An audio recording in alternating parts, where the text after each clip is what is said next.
Fala galera, bem-vindos a mais um vídeo aqui no canal Filho de Peixe.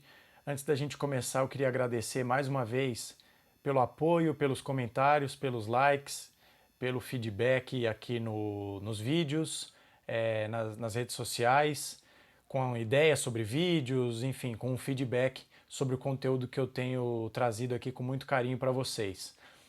Antes de começar também queria pedir para que você se inscreva no canal, deixe um comentário, deixe um like, que é muito importante nesse começo de projeto, que você deixe o seu like para que o YouTube recomende o meu vídeo para outras pessoas.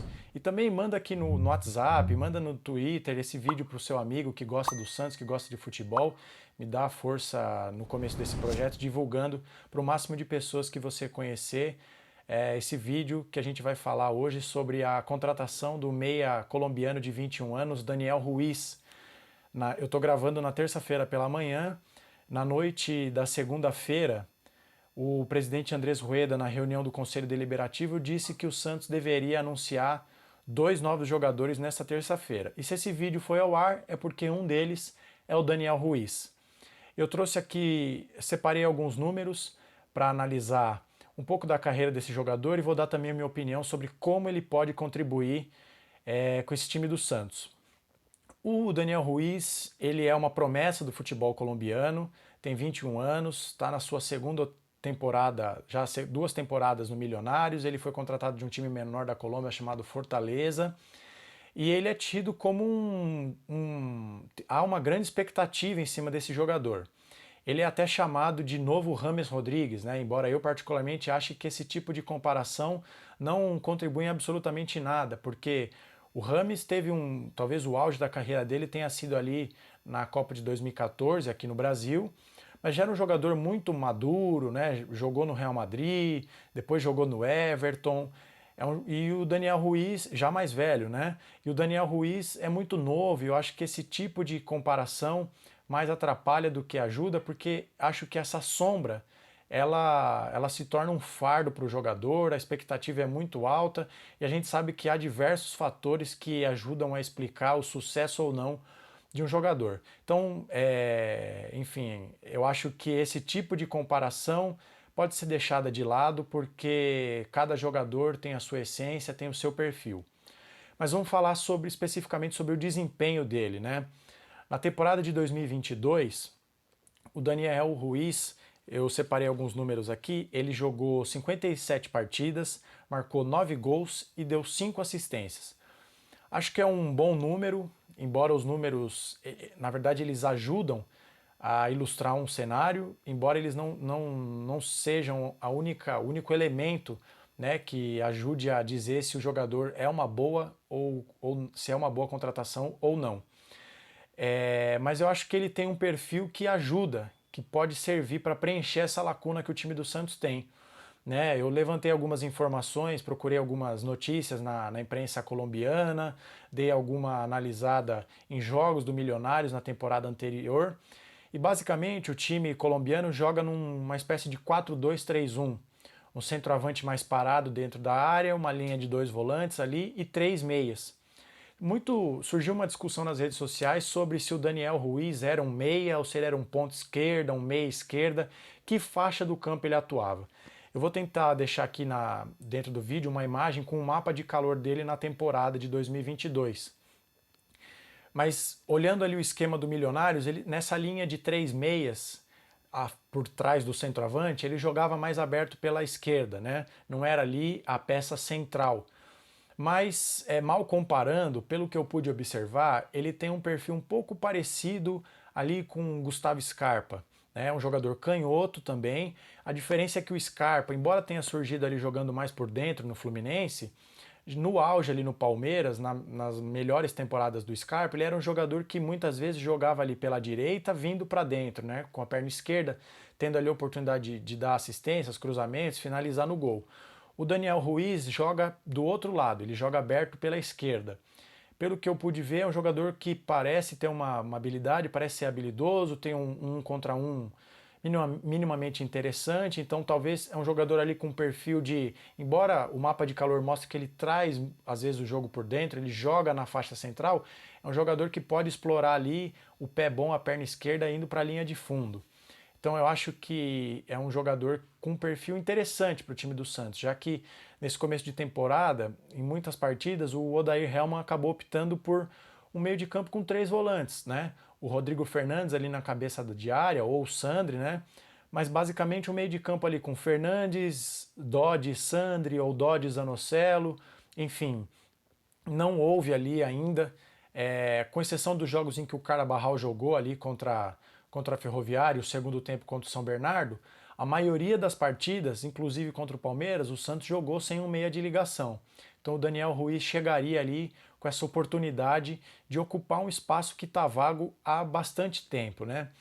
E então eu acho que é um jogador que tem muito a contribuir. A gente sabe que exige um período de adaptação, claro, o futebol colombiano, embora não seja o mais fraco da América do Sul, a gente sabe que o nível do futebol brasileiro é muito forte, né? Projetando já o Campeonato Brasileiro, a gente vai ter uma Série A muito equilibrada, com o Grêmio, o Cruzeiro, o Vasco se reforçando, o Botafogo, Palmeiras, Flamengo, Fluminense, enfim. O nível do Campeonato Brasileiro é muito, muito alto. Então a gente sabe que pode existir esse período de adaptação que é normal. Mas eu queria propor aqui, antes da gente encerrar, um exercício de comparação. Qual foi o último grande meia que o Santos teve, né? Há quem diga que foi o Lucas Lima ali em 2015, quando o Santos foi campeão paulista e foi vice-campeão da Copa do Brasil. Talvez lembrem um pouco ali do Carlos Sanches, mas eu acho que eu vou fazer a comparação em cima desses dois jogadores, então, mas eu acho que são situações um pouco diferentes, né? Naquele time de 2015, 2016 ali, em que o Santos brigou pelo título do Campeonato Brasileiro, chegou na final da Copa do Brasil, o Lucas Lima era realmente fazia a ligação entre o meio e o ataque, né? Ele era o pifador ali, ele era o camisa 10 que jogava por dentro, né? Enquanto o Carlos Sanches jogava num sistema, numa linha de 3 ali, em que muitas vezes ele tinha por trás dele o Pituca e o Alisson, mas o Sanches jogava mais pela direita, né? No auge da carreira dele, mesmo na seleção uruguaia, quando ele disputou a Copa do Mundo, ele não era aquele jogador que jogava de 10-10. Ele sempre jogou ali um pouco mais à direita, né? Então, era como se no esquema do Sampaoli, o Sanches jogasse alinhado com o Pituca mais pela esquerda, o Sanches mais pela direita e o Alisson fazendo a proteção ali por trás deles. Mas o Carlos Sanches chegava muito na área, né? Vários lances ali daquele time do Sampaoli, o Sanches era o cara que estava ali na intermediária para finalizar as jogadas. E eu levantei aqui alguns dados, só a título de comparação. Em 2019, o Carlos Sanches jogou 34 jogos, marcou 12 gols e deu 9 assistências, né? Como eu disse no começo do vídeo, o Daniel Ruiz, em 2022, disputou 57 partidas, deu 9 gols e 5 assistências. E comparando com o Lucas Lima, em 2015, que talvez tenha sido a melhor temporada dele com a camisa do Santos, foram 18 assistências e 6 gols marcados em 2015. Mas por que eu acho que, embora essa comparação possa ali nos dar um norte do desempenho do Daniel Ruiz, comparando com jogadores que já vestiram a camisa do Santos, por que eu acho que essa comparação ela não é exatamente a mais justa, né? Porque o Daniel Ruiz tem 21 anos, está começando agora a sua trajetória no futebol profissional, enquanto o Sanches, em 2019, ele era talvez o grande cara do time do Santos. Foi contratado ali com status de estrela. Ele já tinha jogado Copa do Mundo, um jogador com um currículo invejável, já tinha sido eleito o melhor jogador da América, e o Lucas Lima viveu a sua melhor temporada, já com cerca de 26 anos. O Carlos Sanches chega ao Santos também já com mais de 30 anos. Enquanto o Daniel Ruiz tem 21 anos, é um jovem jogador, né, que está dando ainda os seus primeiros passos, terceira, quarta temporada ainda no profissional. Então é um jogador que ainda está em fase de desenvolvimento. Então acho que essa comparação, embora os números dele sejam inferiores ao desses dois jogadores, tem uma questão de posicionamento diferente, tem uma questão de maturidade, de idade, de currículo, de bagagem que a gente deve levar em consideração. E só antes de encerrar, eu acho que outro fator que torna essa contratação bastante agradável, bastante positiva, é o fato de ser um jogador de 21 anos que tem um potencial de revenda muito grande, né?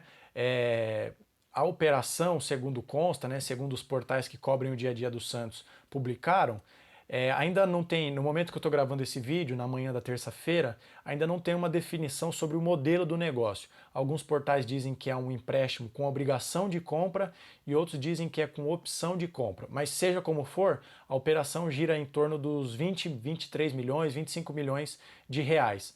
Para os padrões do Santos, é um valor alto, a gente tem que admitir. Mas a gente tem que tratar esse tipo de negócio como um investimento.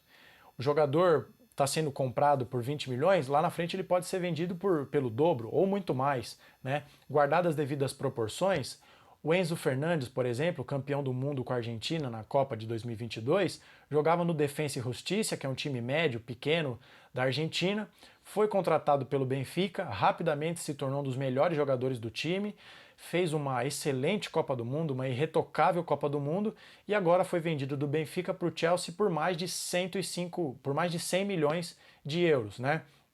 É claro que a gente não sabe, não pode garantir que o Daniel Ruiz possa dar esse retorno para o Santos, mas é um jogador jovem com capacidade, né, um potencial de retorno muito grande. E é justamente isso que eu cobrei no vídeo que eu gravei sobre a possível contratação do Lucas Lima. Naquele vídeo eu falo sobre a necessidade do Santos mapear novos mercados, para não ficar preso nesse lugar comum, olhando sempre para os mesmos jogadores. Então eu acho que é um movimento muito interessante de mercado. Um jogador do futebol colombiano, que chega ali por um valor interessante, um valor mediano, que chega para uma posição carente do time do Santos, um jogador canhoto que tem um drible, parece ter um drible bastante apurado, 1 contra 1, e que pode sim dar retorno para o Santos. Então acredito que é uma movimentação interessante.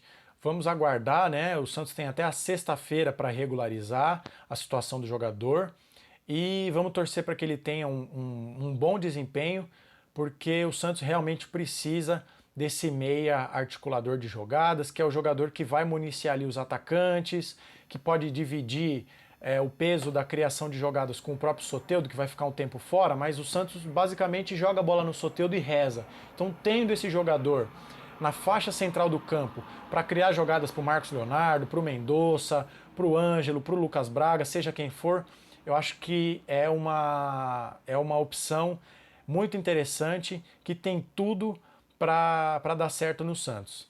Então vamos aguardar aí os próximos passos, espero que a contratação seja de fato concretizada e que o Daniel Ruiz tenha um bom desempenho com a camisa do Santos. É isso, nos vemos no próximo vídeo então, provavelmente uma análise mais detalhada sobre o que esperar do jogo do Santos contra o São Bento nessa quarta-feira às 9h35. O jogo seria no Canindé, mudou para Vila Belmiro, quem sabe eu trago aqui um vídeo, um pré-jogo, mas caso contrário o pós-jogo já está garantindo, analisando essa partida que vai ser decisiva para o Santos, já que no domingo mais um clássico, dessa vez contra o São Paulo, no Morumbi, pela 8ª rodada do Campeonato Paulista. O Santos tem 6 pontos em 6 partidas e vencer o São Bento é fundamental para que o Santos respire aliviado e pense, né, já comece a deixar para trás essa má fase que abraçou o time já há alguns anos e que nesse começo de campeonato parece que ganhou proporções ainda maiores. Então nos vemos no próximo vídeo, deixa o seu like, se inscreve, deixa um comentário, compartilha esse vídeo com o seu amigo e nos vemos no próximo vídeo. Um abraço e até a próxima!